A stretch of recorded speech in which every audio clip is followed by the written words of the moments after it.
जी बिस्मिल्लाहिर्रहमानिर्रहीम। Dear students, क्या हाल चाल है आपका? बेटे मुझे थोड़ा सा फीडबैक आप दें कि आप लोगों को टॉपिक्स क्लियर हो रहे हैं या नहीं हो रहे। जो मेरे कॉलेज के बच्चे हैं वो तो मुझे कॉलेज के ग्रुप में भी कर सकते हैं मैसेजेस, और या इधर भी आप कमेंट कर सकते हैं। और जो आउटसाइडर्स बच्चे हैं, यानी दूसरे मेरे कॉलेज के अलावा जो स्टूडेंट्स हैं, वो बेटे आप इधर कमेंट करके क्वेश्चन भी पूछ सकते हैं, और आप लोग जो है ये भी बता सकते हैं, फीडबैक भी दे सकते हैं कि आप लोगों का जो है टॉपिक क्लियर हो रहे हैं कि नहीं। ठीक है, लेट स्टार्ट। हम आज न्यू टॉपिक जो स्टार्ट कर रहे हैं, चैप्टर नंबर 1.7 है बेटे, पीरियोडिसिटी ऑफ प्रॉपर्टीज़। पीरियोडिसिटी का मतलब क्या है? कॉन्टीन्यूटी, यानी कि प्रॉपर्टीज़ की कॉन्टीन्यूटी। किस में? पीरियोडिक टेबल में। क्योंकि हम लोग पीरियोडिक टेबल को ही डिस्कस कर रहे हैं इतने दिनों से, तो बेटे इसमें जो है पीरियोडिक टेबल का आज समझ लें advantages of the periodic table आपको समझ आएंगे कि इसमें हम लोग जो फिज़िकल प्रॉपर्टीज़, जो मेन फिज़िकल प्रॉपर्टीज़ हैं, उनकी पीरियोडिसिटी जो है वो डिस्कस करेंगे। वो कैसे? वो केमिकल प्रॉपर्टीज़ के बारे में तो हम कर चुके हैं ना कि एक ग्रुप की केमिकल प्रॉपर्टीज़ ऊपर से नीचे सेम होती हैं। अब फिज़िकल प्रॉपर्टीज़ के बारे में देखेंगे। और बेटे इसमें सबसे पहले आप लोगों के पास ये चीज़ आएगी कि आप लोगों ने इस तरह इसको तैयार करना है कि सबसे पहले जो प्रॉपर्टी है, फॉर एग्ज़ाम्पल एटॉमिक रेडियस है, या आयनिक रेडियस है, या आयनाइजेशन एनर्जी है, इलेक्ट्रॉन अफिनिटी है, कुछ भी अगर है, तो बेटे आपको सबसे पहले उसकी प्रॉपर डेफिनेशन का पता होना चाहिए। और उसके बाद जो है फिर आप लोगों को जो है वो उसकी ट्रेंड का पता चलना चाहिए। ट्रेंड का मतलब क्या होता है? जैसे कहते हैं ना, आजकल इस चीज़ का ट्रेंड है, ड्रेसिंग में भी हम बात करते हैं इस चीज़ का ट्रेंड है, या ये ट्रेंडिंग में जा रहा है। तो इसी तरह बेटे पीरियोडिक ट्रेंड भी होता है। पीरियोडिक ट्रेंड का क्या मतलब होता है कि आपने दो चीज़ें बतानी है कि ये जो प्रॉपर्टी, फिज़िकल प्रॉपर्टी जो हम लोग डिस्कस कर रहे हैं, ये टॉप टू बॉटम जो है इन अ ग्रुप, ये बढ़ रही है या कम हो रही है, सबसे पहले तो ये बताना है। और अगर बढ़ रही है तो वाई रीज़न देनी है, और अगर कम हो रही है तो उसकी भी रीज़न आप लोगों ने देनी है। Same is the case with the period. Left to right जब हम लोग मूव करते हैं इन दी पीरियड, तो आप लोगों ने एक तो फिज़िकल प्रॉपर्टी के बारे में बताना है कि ये वाली फ़िज़िकल प्रॉपर्टी पर्टिकुलर जिसके बारे में हम जिक्र कर रहे हैं वो बढ़ती है या कम होती है। पहले तो आपने येस या नो वाला आंसर करना है। उसके बाद रीज़निंग क्वेश्चन आप लोगों ने खुद ही से करना है कि वाई अगर बढ़ रही है तो उसकी क्या रीज़न है, और अगर वो वैल्यू कम हो रही है तो उसकी क्या रीज़न है। ठीक है, ये आपने सारी पीरियोडिक प्रॉपर्टी के ऊपर आपने यही जो है सिलसिला जारी रखना है।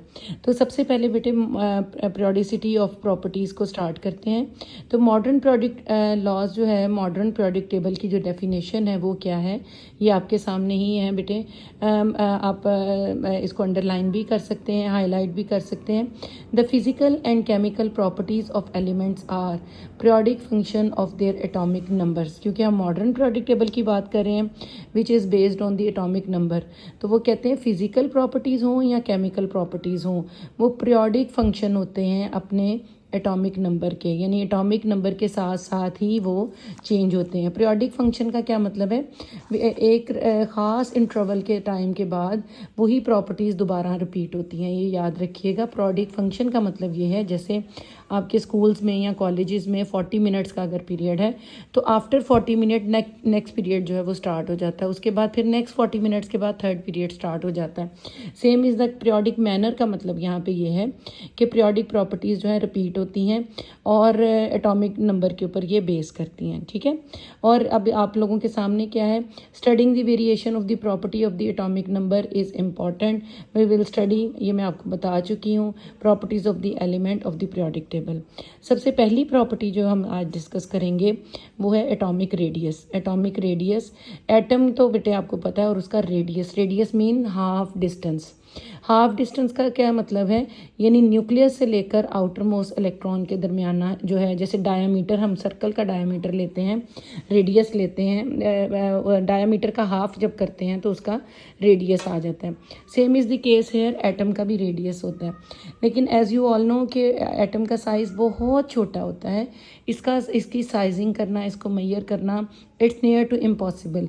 तो फिर हम इसको कैसे पॉसिबल बनाते हैं कि अगर कोई मालिक्यूल है, फॉर एग्जांपल हाइड्रोजन का मालिक्यूल है, उसमें 2 हाइड्रोजन के एटम हैं और वो बाउंडेड हैं एक दूसरे के साथ, तो बेटे उनके दोनों के न्यूक्लियस के दरमियानी डिस्टेंस को हम हाफ कर लेते हैं, तो वो अप्रॉक्सीमेटली इक्वल टू एक एटम के हाफ साइज़ के मुताबिक आ जाता है, वो हमारे पास रेडियस बन जाता है। तो बेटे यहाँ पे बहुत ज़्यादा डिटेल तो नहीं आपकी लिखी हुई जो मैं बता रही हूँ, लेकिन आप लोगों को पता होना चाहिए कि इसको मैयर करना is not an easy task. ये बहुत आसान काम नहीं, बहुत मुश्किल काम है। और कैसे मैयर करते हैं, कोई स्केल पकड़ के तो मैयरिंग नहीं कर सकते ना, क्योंकि एटम तो हमें नज़र ही नहीं आता। हम क्या करते हैं, हम इनके एक्सरेज लेते हैं, और जैसे आप लोग अपनी फ़ोटोज़ को इनलार्ज कर लेते हैं, जूम कर लेते हैं, तो वो एक्सरे से जो फ़ोटो आती है एटम्स के न्यूक्लियस की या इलेक्ट्रॉन्स की जो भी फ़ोटो आती है, उसको इनलार्ज करके फिर हम लोग मैयर करते हैं। और इसके मैयरिंग पैरामीटर जो हैं वो पिकोमीटर में होता है या A0 में होता है। पिकोमीटर का क्या मतलब है, 10⁻⁻12 मीटर, यानी 1 मीटर को 0.00000012 लगा के 1 इतने पार्ट्स में आप उसको तोड़ेंगे, ये मिलियन ट्रिलियन ब्रिलियंस जो है ये पार्ट्स जो हैं वो उसके बन जाते हैं, यानी इतना छोटा यूनिट जो हम इसके लिए यूज़ करते हैं। और A0 बेटे एंगस्ट्रॉम जिसको कहते हैं वो 10⁻⁻10 मीटर होता है। तो ये बेटे आप यूनिट भी लिख लें, आपकी बुक में सिर्फ नाम लिखे हुए PM और A0। PM stands for picometre और A0 स्टैंड फॉर एंगस्ट्रॉम, और 10⁻⁻10 मीटर को कहते हैं। ठीक है, चलिए जी अब हम स्टार्ट करते हैं। एटॉमिक रेडियस इज़ जो है वो क्या है, is a measure of the size of an atom, ये तो हमें पता चल गया। It is the half of the distance between the identical atom bonded together. Identical का मतलब होता है सेम, जैसे हाइड्रोजन की मैंने एग्जांपल दी ना, तो H और H दोनों ही हाइड्रोजन के एटम होंगे, आइडेंटिकल है, बिल्कुल एक जैसे हैं, जुड़वा हैं, ट्विन्स हैं, तो उनके दरमियानी जो डिस्टेंस है वो हमारे पास जो है वो हमारे पास हाफ डिस्टेंस आ जाएगा। The atomic radius can vary, ये चेंज हो सकता है और चेंज होता है। It vary from atom to atom, molecule to molecule, ये वेरी करेगा। साइज सबका एक जैसा तो नहीं हो सकता ना, डिफरेंट ही होगा। Depending upon the type of the bond, यानी टाइप ऑफ द बॉन्ड के ऊपर डिपेंड करता है। मसलन टाइप ऑफ बॉन्डिंग आप लोगों को पता है बेटे, आयनिक बॉन्ड भी होता है, कोवलेंट बॉन्ड भी होता है, मेटालिक बॉन्ड भी होता है, वंडरवॉल फोर्सेस भी होती हैं, ये डाइपोल फोर्सेस भी होती हैं। जिस बॉन्ड का मतलब क्या है, जुड़ना, जिस भी तरीके से कोई आपस में 2 एटम जुड़े हुए हैं उसके ऊपर ये डिपेंड करता है। And the state of the atom, state का मतलब क्या होता है, हालत, यानी एटम की कौन सी स्टेट है, कैसी हालत है, वो आयोनाइज है, अनआयोनाइज्ड है, कैटाइन की फॉर्म में है एटम। वैसे हम एटम की बात करें तो एटम बेटे सॉलिड भी होता है और गैशियस, यहाँ पे गैशियस स्टेट की बात होती है कि एटम जो है हम उसको न्यूट्रल करके, यानी सिंगल एटम की हम बात कर रहे हैं गैशियस स्टेट में। तो ये हमारे पास जो है इसकी डेफिनेशन है। ठीक है, for example the radius can be different in a covalent bond compare to the ionic bond, यानी आयनिक बॉन्ड अगर किसी हाइड्रोजन ने अगर दूसरे एटम के साथ अगर कोवलेंट बॉन्ड बनाया हुआ है और अगर किसी एटम में वो आयनिक बॉन्ड के साथ यूनाइटेड है, तो इसमें जो है रेडियस वेरी कर सकता है। यानी अगर कोवलेंट बॉन्ड है हाइड्रोजन का तो उसका रेडियस कुछ और होगा, और अगर वो हमारे पास जो है वो सोडियम और हाइड्रोजन के दरमियान सोडियम हाइड्राइड के का आप लोग ले रहे हैं रेडियस, तो फिर उसमें जो है वो वेरी करेगा। The atomic radius is typical measured in picometer and the angstrom, ये हमें पता ही है, पिकोमीटर में बता चुकी 10⁻⁻12 को कहते हैं, और एंगस्ट्रॉम में कह चुकी 10⁻⁻10 को कहते हैं। ठीक है जी, ये बेटे इसकी सिर्फ डेफिनेशन आपने करनी है, और मोटी मोटी ये बातें 1-2 मैंने आपको क्लियर कर दी। आगे बेटे periodic trend in atomic radius, periodic trend ये भी मैं डिस्कस कर चुकी हूँ। पर ट्रेंड किसको कहते हैं कि आपने बताना है कि लेफ़्ट टू राइट जब हम मूव करते हैं और टॉप टू बॉटम जब मूव करते हैं तो क्या ट्रेंड चलता है। पिक्चर से बेटे आप लोग बहुत ईजिली आपको क्लियर नज़र आ रहा है। सबसे टॉप पे आप लोग देखें हाइड्रोजन है, फिर लिथियम है, फिर सोडियम है, फिर पोटाशियम है, रुबिडियम है और सीजियम है। आप एक ही ग्रुप देख लें तो बेटे आप देखें हाइड्रोजन का साइज़ तो बहुत छोटा है, फिर लिथियम है क्योंकि उसमें एक शेल और बढ़ गया, फिर सोडियम है उससे थोड़ा सा बड़ा, फिर पोटाशियम उससे थोड़ा सा बड़ा, रुबीडियम और फिर सीजियम। जब अब इसका है, इसका मतलब क्या है, when we move from top to bottom, जब हम ग्रुप में मूव करते हैं टॉप टू बॉटम तो आप देख रहे हैं कि साइजेस ऊपर से नीचे बढ़ रहे हैं। सबसे पहले तो आपने ये बताना है कि साइज़ इंक्रीज़ होता है, और उसके जो है जैसे जैसे साइज़ इंक्रीज़ होता है उसकी अब रीज़न देनी क्यों इंक्रीज़ होता है। तो बेटे उसकी रीज़न क्या है अब, और कौन से फैक्टर हैं जो इफ़ेक्ट करते हैं रेडियस को। सबसे पहले बेटे ऊपर से नीचे जब हम मूव करते हैं तो नंबर ऑफ़ शेल इंक्रीज़ होते हैं। आप लोग पेंसिल के साथ ज़रूर नोट डाउन कर लें कि नंबर ऑफ़ शेल जो है वो इंक्रीज़ होते चले जाते हैं। जैसे एक घर है उसका एक कमरा है, फिर 2 कमरे हैं, फिर 3 कमरे हैं, तो वो साइज़ इंक्रीज़ होता जाता है ना। इसी तरह जब हम ऊपर से नीचे मूव करते हैं तो बेटे वो हमारे पास नंबर ऑफ़ शेल इंक्रीज़ हो जाते हैं। जैसे लिथियम है तो उसके 2 शेल हैं, दूसरे पीरियड का है, सोडियम तीसरे पीरियड का है तो उसके 3 शेल हैं, पोटाशियम चौथे पीरियड का तो उसके 4 शेल हैं। तो शेल नंबर इंक्रीज़ होने से टॉप टू बॉटम जो है वो हमारे पास रेडियस इंक्रीज़ करता चला जाता है।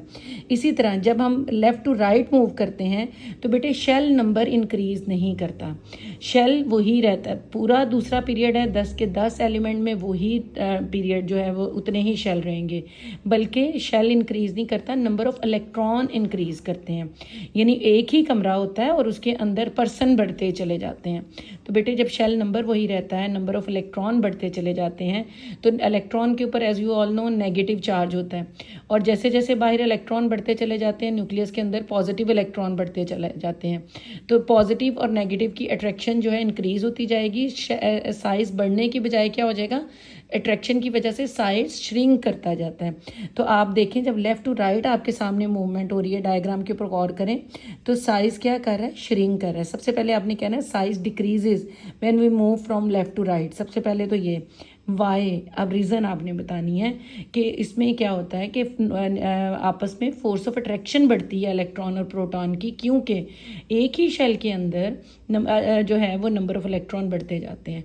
पीरियड में ग्रुप में क्या होता है, नंबर ऑफ़ इलेक्ट्रॉन उधर भी बढ़ते हैं, लेकिन क्योंकि शेल भी बढ़ता है तो वो फोर्स ऑफ अट्रैक्शन उतनी नहीं क्रिएट होती जितनी पीरियड में क्रिएट होती, क्योंकि पीरियड में सेम ही रूम रहता है और उसके अंदर पर्सन बढ़ते चले जाते हैं।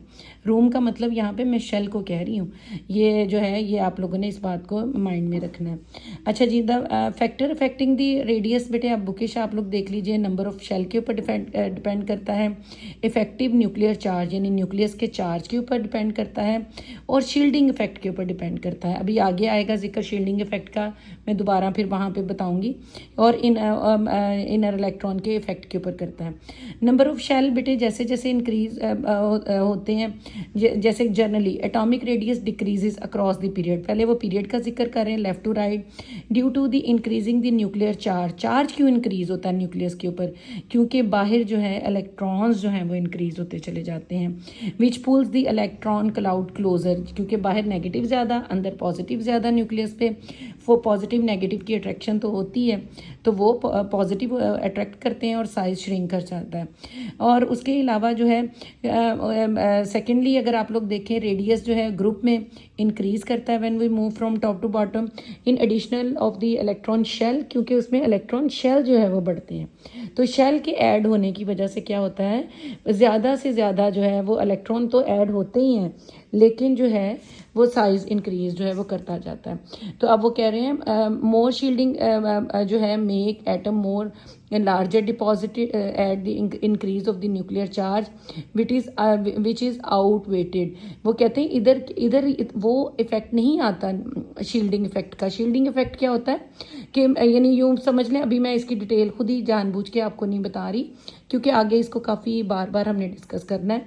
अब अभी आप इतना ही माइंड में रखें कि जब हम लोग ग्रुप में मूव करते हैं तो नंबर ऑफ शेल इंक्रीज होते हैं, जिसकी वजह से इलेक्ट्रॉन तो इंक्रीज होते हैं लेकिन फोर्स ऑफ अट्रैक्शन उतनी नहीं हो पाती जितनी पीरियड में होती है। ठीक है, चलिए इंशाल्लाह ताला अब अगला टॉपिक जो है हमारे पास है आयनिक रेडियस, उसको भी हम लोग डिस्कस करेंगे फिर, और आप इसको गो थ्रू करें। बहुत छोटा सा टॉपिक है और आसान टॉपिक है ये, इससे रिलेट यानी काफ़ी जो है ये आप लोगों ने छोटी क्लासेस में पढ़ा होगा इसके बारे में। और अगर कोई क्वेश्चन है, मैं दोबारा आप लोगों को कह रही हूँ, आप लोग जो है कंसल्ट किया करें। ठीक है, टेक केयर, अल्लाह हाफिज़।